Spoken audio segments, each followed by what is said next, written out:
थोड़ी देर के लिए हम अपने भीतर की यात्रा पर अपनी चेतना को प्रवाहित करें। मेडिटेशन के प्रोसेस में केवल देखना, एकमात्र देखना, साक्षी दृष्टा होकर के देखते रहना, ध्यानस्थ अवस्था में और कुछ करना नहीं, केवल जागे जागे देखते रहना। भीतर के नेत्र से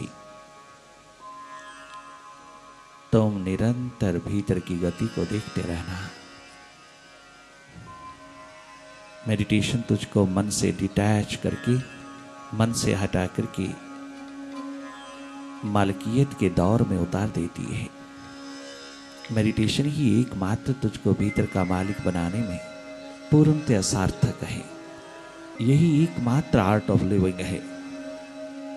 अंतर्मुक्ता, बहिर्मुक्ता के साथ साथ अंतर्मुक्ता, बाहर की तमाम मेडिसिन के साथ साथ मेडिटेशन, मेडिसिन शरीर को और मेडिटेशन माइंड को, ये एकमात्र खुराक है भीतर की मेडिटेशन। अंतस ध्यान की प्रक्रिया में उतर करके तुम अपने स्वास्थ्य को उपलब्ध होना, तुम अपने प्रेम को उपलब्ध होना, तुम अपने आनंद को, ब्लिस को उपलब्ध कर लेना। ये संपदा तेरे भीतर है, बाहर नहीं। हर ह्यूमन क्वालिटी, डिवाइन क्वालिटी का भंडार तेरे भीतर है। तूने भीतर जाना ही छोड़ दिया, अपने असली मकान को भूल गया। असली घर में प्रवेश करना मेडिटेशन है। पुनः याद कर लेना अपने स्वरूप की, अपने आप की, कि मैं कौन हूं।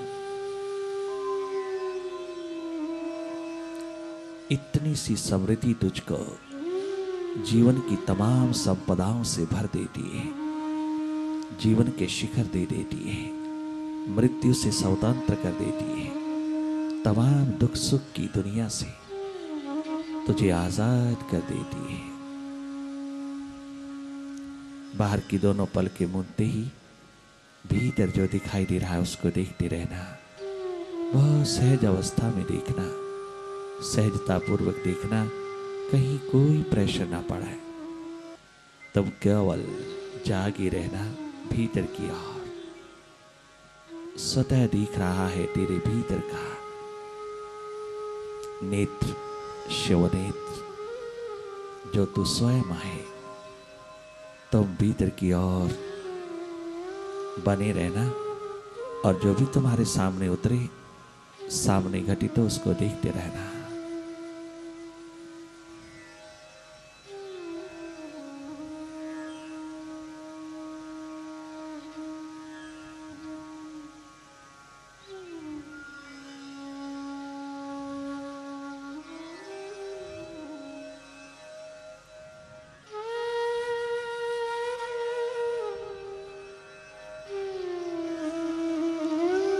और गहरा और भीतर लगातार देखते रहना। जब तक विचार की गति बनी है तुम देखते रहना। जैसे ही भाव दशा उमड़े, भीतर की प्यास, भीतर का प्रेम तुझको पकड़े, तेरा हृदय उसकी पुकार में उतर जाए।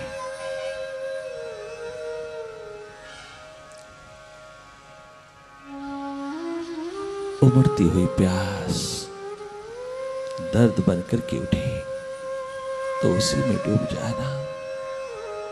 तनिक मात्र भी फिर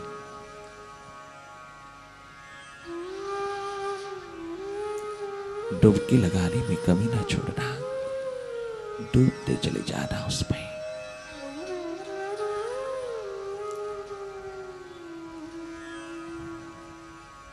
एकमात्र प्यास प्रीतम को जानने की, उसको देखने की, उसको अनुभूत कर लेने की, एकमात्र प्यास।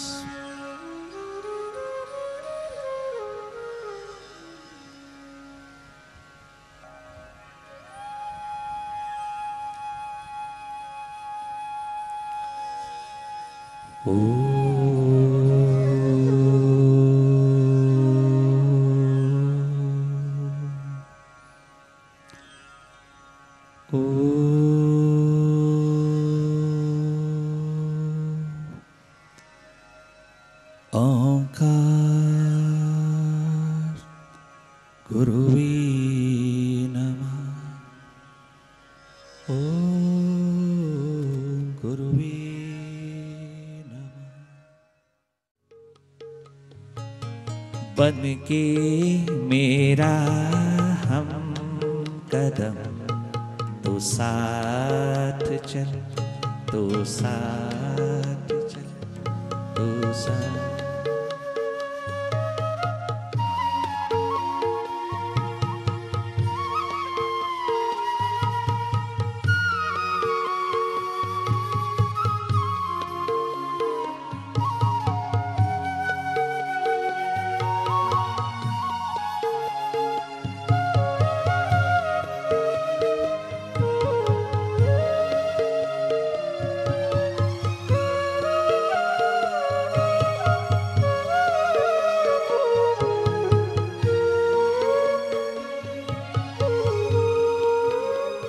प्रभु प्यास के मार्ग पर, प्रभु प्रेम के मार्ग पर एक बात आज अच्छी तरह से समझ लेना दीवानों।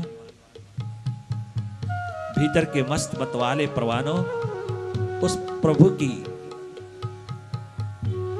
आस में डूबे हुए प्यारे मुमुक्षुओं, पिपासुओं, वही आते हैं यहां। मस्तों की दुनिया में केवल एकमात्र प्यासे दीवाने ही आते हैं। सभी पिपासु मुमुक्षु खोजी मस्तों को हम ये कहता है कि प्रभु मार्ग पर चलते चलते प्रभु प्यास की दुनिया में उतरे हुए हैं। कितनी भी भटकाव आए, कितनी बार भी गिरो तुम, कितनी बार भी भटको तुम, कितनी बार भटकाव आए, डरना नहीं, घबराना नहीं, घर बैठना नहीं। यह डर ये भय कि हम पुनः कहीं भटक जाएंगे तो क्या होगा। एक बार भटके, दो बार भटके, तीन बार भटके, अपने को भी बदनाम किया, अपने गुरु सदगुरु को भी बदनाम किया, चारों ओर के वातावरण को भी बदनाम किया। अब नहीं, अब और उस द्वार पर कदम नहीं रखेंगे, अब और उस द्वार पर नहीं जाएंगे, क्योंकि हम बहुत कमजोर हैं, हम भटक जाता है। नहीं, तुम अपना उद्यम नहीं छोड़ना, तुम अपना एडवेंचर ना छोड़ना। शायद ये भटकाव गुरु की करनी में हो रहा है, शायद ये भटकाव तेरे जीवन को खड़ा करने के लिए बहुत जरूरी है, शायद ये उसी की माया चल रही है। उसके प्रति समर्पित होकर के बार बार उठना, बार बार कदम उठाना, बार बार उस मार्ग को लांघना, बार बार प्रयास यत्न करना, बार बार अपनी प्यास को जगाना, बार बार प्यास के शिखरों को तुम सींचते चले जाना, पुनः पुनः उठना। भटकाव से डरना नहीं। भगवत्ता की प्राप्ति में अनेकों बार भटकाव आएंगे, किंतु इसी जन्म में सभी भटकावों को पार कर देना। एक मुर्शिद का दामन हाथ में रख करके उस मुर्शिद की याद को, मुर्शिद के दामन को अपने हाथ में पूरी तरह से संजो करके, संभाल करके, उसको, उस दामन को थाम करके पुनः पुनः उठना। कभी भी पैसिव नहीं बनना, कभी निराश नहीं होना, कभी डिजेक्टेड नहीं होना, डिसअपॉइंटेड नहीं होना, डिस्गस्टेड नहीं होना, किसी कीमत के ऊपर भी डिसअपॉइंटेड नहीं होना। निराशा तेरे द्वार पर, हताशा तेरे द्वार पर एक सबसे बड़ा पाप है, सबसे बड़ा महापाप है। प्रभु प्यास के मार्ग पर चलने वालों के लिए हताशा, निराशा कदाचित आने नहीं देना, कॉम्प्लेक्स आने नहीं देना। कितना भी भटको तुम, कितने भी भटकाव आए, पुनः पुनः उठना, पुनः पुनः कदम उठाना, पुनः पुनः गुरु के दामन को पकड़े रखना, पुनः पुनः उसकी चरण शरण में लौटते चले आना। तनिक मात्र घबराना नहीं, और जिन जिन कारणों से भटकाव आते हैं वो हृदय खोल करके उसके सामने रख देना। अपने तमाम हृदय की पोटली को बार बार अपने मुर्शिद के द्वार पर खोलना, ओपननेस धारण कर लेना, खुलापन तेरे और उसके बीच में सदा उतरता चला जाए। जैसे एक एक कमजोरी, एक एक कमी, एक एक दुर्बलता अर्जुन ने अपने भगवान श्री कृष्ण सदगुरु के सामने रखी, और 3 घंटे के अंदर उसने रजो, तमो, सतो तीनों प्रकृति के गुणों के पार होकर के, गुणातीत होकर के अपने अस्तित्व को जान लिया। ठीक उसी तरह जिसने नजरों से नजरें मिलाकर के अपने मुर्शिद की सारी कमाई अपने पात्र में उड़ेल लिया, उस एक अवसर को उपलब्ध करने के लिए तू अपने भीतर को खोलते चले जाना, अपने हृदय के द्वार को खोलते रहना, मन बुद्धि के तमाम द्वारों को गुरु के द्वार पर, गुरु के समक्ष बैठ करके खोलते चले जाना। भीतर की तिजोरी, भीतर की पिटारी कभी बंद ना करना। जो जो तेरे भीतर है सब उड़ेल देना। उसको कभी मत सोचना कि प्रभु अंतर्यामी है, सदगुरु अंतर्यामी, वो सब जानता, बताने की जरूरत क्या है, ये गलत है। तेरा धर्म है बतलाना, तेरा धर्म है अपने को खाली करना। वो अंतर्यामी है, वो ओमनी प्रेजेंट है, ओमनी पोटेंट है, ओमनीशिएंट है, वो सर्वज्ञ है, सब जानता है। किंतु तेरा धर्म है तो अपनी पोटली खोल करके निर्भर होता जा, भटकाव रहित होता जा। अगर तू पोटली नहीं खोलेगा, अपने भीतर की तिजोरी नहीं खोलेगा, तू अगर अपने भीतर की ये तमाम कमजोरियों कमियों से भरी हुई ये पोटली नहीं खोलेगा, तो तू निर्भर कैसे होगा। गुरु जानता हुआ भी, सब कुछ जानता हुआ भी, सदगुरु सब तरह का सर्वज्ञ होते हुए भी तेरा धर्म है तू निर्भर हो जा। तू अपना सारा भार उसके चरणों पर रख दे। जैसे युधिष्ठिर अपना रथ लेते रात के समय चले जा रहे हैं अपनी प्रजा को देखने के लिए। इंद्रप्रस्थ की बात, एक पथिक उसी राहों पर जा रहा है, उसके सिर के ऊपर पोटली बहुत भारी है, पैदल जा रहा, थका मांदा देखा। युधिष्ठिर महाराजा ने अपना रथ रोक लिया और कहा, भाई बहुत थके मांदे लगते हो पथिक, हाँ कोई सहारा चाहिए? अगर बहुत थकावट है, बहुत दूर है तेरी मंजिल, तो तू आजा, आजा तू मेरे इस रथ पे पीछे बैठ जा, मैं तुझे वहां छोड़ दूंगा जहां तेरी मंजिल है। रथ पे सवार कर दिया, किंतु उसने अपनी पोटली अपने सिर पर ही रखा। युधिष्ठिर महाराजा ने चलते चलते कहा पीछे मुड़ करके, अरे भाई हाँ, अपनी पोटली तो सिर से हटा करके उठा करके उतार करके नीचे रख देना। इतनी जगह है रथ के अंदर, तू 50 पोटलियां रख सकता है, इतनी जगह है। अरे पोटली, ये सिर पे रखी हुई पोटली क्यों नहीं उतार करके रख देता? नहीं महाराजा जी, बिल्कुल नहीं। आपने इतना सहारा दिया, आपने इतना सुख दिया, आपने मेरी सारी थकान दूर कर दिया, मुझको अपने रथ पे सवार करके, और ये पोटली मैं उतार करके रख दूं, ये भी रख दो? नहीं, मैं ये काम नहीं करूंगा। ये पोटली सिर पर ही ठीक है, इसके लिए मैं नहीं, बिल्कुल तैयार नहीं। आपने मुझे स्थान दिया, जगह दिया बैठने की, आपका बहुत शुक्रिया, बहुत धन्यवाद, किंतु ये पोटली नहीं रखूंगा, इतना भार मैं रथ पर नहीं आने दूंगा। युधिष्ठिर महाराज बहुत खिलखिला के हंसे। क्या गजब का सिंपल व्यक्ति है, क्या गजब का इंसान है। कहता है ये पोटली का भार मैं रथ पे नहीं आने दूंगा, ये भार मेरे सिर पर ही रहे। क्या गजब का इशारा किया है महापुरुषों की वाणियों ने। युधिष्ठिर ने कहा, अरे ओ भाई, इसको सिर पे रख तो भी भार रथ पर ही आ रहा है, और इसको रथ पे रख दे तो भी भार रथ पर ही आ रहा है। तू क्यों इतना भार उठाए फिरता है? अगर रथ पे रखा हुआ भी और सिर पे रखा हुआ भी कोई फर्क नहीं है, तो फिर तू अपने सिर के ऊपर ये भार क्यों उठाए हुए? मेरे रथ पे सवार होकर के ये पोटली क्यों नहीं उतार करके मेरे रथ पे रख देता? कम से कम तू तो निर्भर हो जा, तू तो सुख चैन से बैठ जा। ये भार तो फिर भी रथ पे ही पड़ रहा, भले तेरे सिर पे पड़ा है, किंतु उसका भार सिर पर नहीं रथ पर ही उतर रहा है। तू फजूल में दुखी होता है, इतना भार लेकर के बैठा, भार का प्रभाव, भार ये सारा मेरे रथ पर ही तो पड़ रहा है, भले तेरे सिर पर है। नहीं, मैं पोटली सिर से उठा करके और ज्यादा कृतज्ञता का पात्र नहीं बनना चाहता। बहुत बहुत धन्यवाद। आखिर युधिष्ठिर ने रथ रोक करके उसकी पोटली को स्वयं उसके सिर से उठा करके नीचे रखा और उसको निर्भर कर दिया। तुम अपना भार क्यों नहीं उसके चरणों पर चढ़ा देते? भले तुम सिर पे चढ़ाए हो, अंदर छिपाए हो, लगता है कि वो भार तू उठा रहा है, अपने गुरु को इतना दुख क्यों दूं, अपने कष्ट क्यों दूं, अपने मुर्शिद को? परंतु मुर्शिद तो कष्ट भोग ही रहा है, वो तो तेरे भार का दुख भोग ही रहा है। क्यों ना तू उस भार को अपने हृदय से, अपने सिर से, अपने दिल से उतार करके नीचे रख दे उसके चरणों पर। कम से कम तू तो निर्भर हो जा, तू अपना हृदय खोल दे उसके द्वार पर। अपने भीतर जो भी है तेरा धर्म बनता है बताना, तू उससे निर्भर हो जाएगा। तो फूल की न्याय हल्का फुल्का हो जाएगा। तो स्वयं तो उस द्वार पर कृतकृत्य होने का अवसर प्राप्त कर लेगा।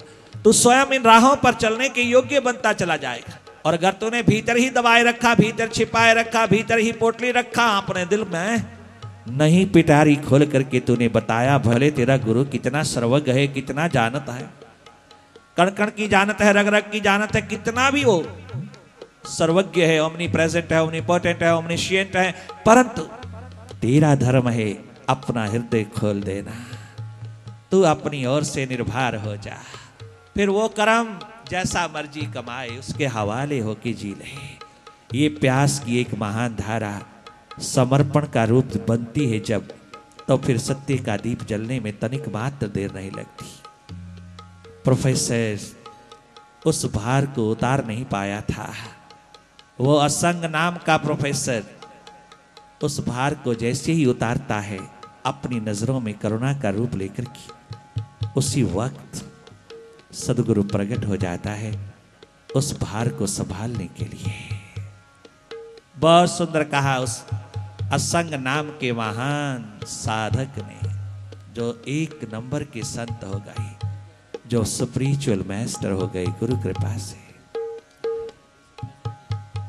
फिर कहीं तुम ओ मुर्शिद, फिर कहीं तुम खफा न हो जाना, फिर कहीं तुम खफा न हो जाना, फिर कहीं तुम खफा न हो जाना। जिंदगी से जुदा न हो जाना, जिंदगी से जुदा न हो जाना, फिर कहीं तुम खफा न हो जाना, फिर कहीं तुम खफा न हो जाना।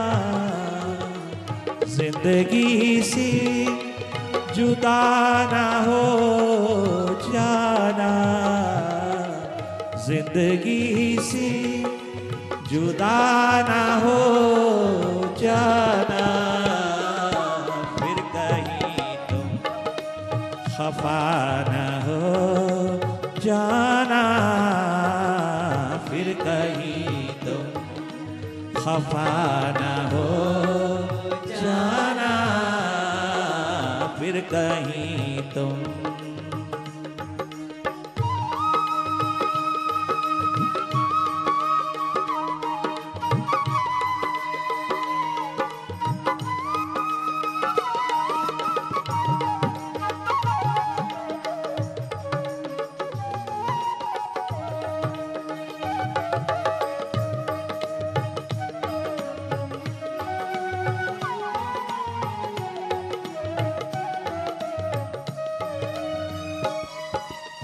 पीठ देकर के बैठे गुरु अर्जन देव जी महाराज अपने प्यारे प्यारे शिष्य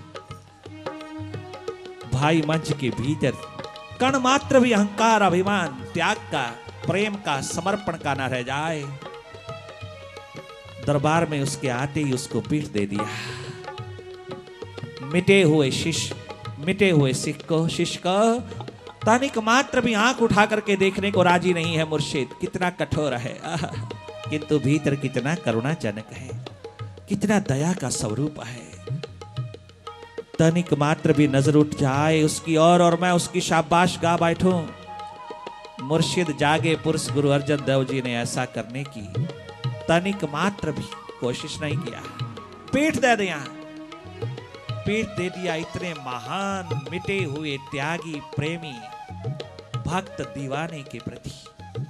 अपने शिष्य, प्यारे प्यारे शिष्य मंच के प्रति पीठ दे दिया।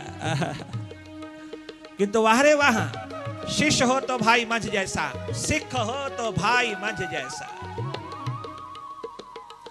तनिक मात्र भी रोष नहीं, अहंकार अभिमान के वशीभूत नहीं हुआ।